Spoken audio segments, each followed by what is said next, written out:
Ang volleyball ng Pilipinas ay sumailalim sa isang kapansin-pansin na pagbabago. Sa loob ng maraming taon, ang national team natin ay nag-struggle naman talaga dahil sa inconsistency.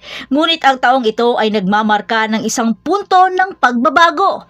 Ang paglikha ng Alas Pilipinas, isang pinag-isang team na may bagong pangalan at muling binagong layunin, ay naging mahalaga sa tagumpay na ito.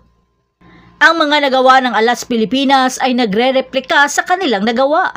Nakakuha lang naman sila ng bronze medal sa ABC Challenge Cup at CV League, mga individual na parangal para sa mga natitirang manlalaro, at isang makasaysayang kwalifikasyon para sa World Championship. Ito ay isang patunay sa hard work, dedikasyon at estratehikong pagpaplano ng Philippine National Volleyball Federation o PNVF.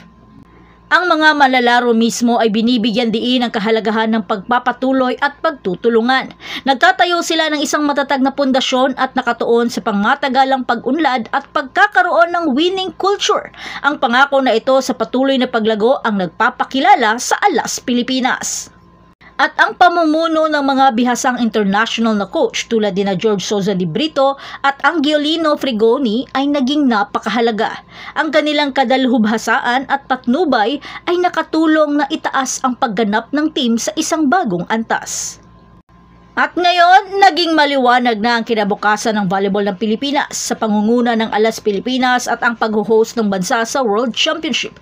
At napapansin na rin tayo ng buong mundo. Hindi lang ito isang kupunan, ngunit ito ay isang movement. At hindi lang ito isang kwento tungkol sa volleyball. Ito ay isang kwento tungkol sa mga tao. Tungkol ito sa dedikasyon, sakripisyo at hindi matitinag na pagmamahal ng mga manlalaro na bumubuo sa Alas Pilipinas. At bukod pa doon, makikilala din natin ang mga manlalaro. Maririnig natin ang kanilang mga kwento at mauunawaan natin kung ano ang nagtutulak sa kanila para lumaban sa mundo ng sports. Mula sa mga veterano na nagdala ng team sa mga mahihirap na panahon hanggang sa mga bagong bituin na naghuhulma ng hinaharap. Ang bawat manlalaro ay nag-aambag sa tagumpay ng Alas Pilipinas. Makikita rin natin ang pagkakaisa, suporta at hindi masisira na ugnayan na umiiral sa loob ng kupunan. Ito ay isang kwento tungkol sa pagtutulungan, pagtitiis at ang kapangyarihan ng paniniwala sa iyong sarili. Ang mga tagumpay ay matamis, ngunit ang paglalakbay ay mas rewarding. Ito ay isang kwento tungkol sa pagtagumpay ng mga hamon, pagkamit ng mga pangarap at pagbibigay inspirasyon sa isang bansa. Pagdiwang natin ang espiritu ng tao sa likod ng Alas Pilipinas.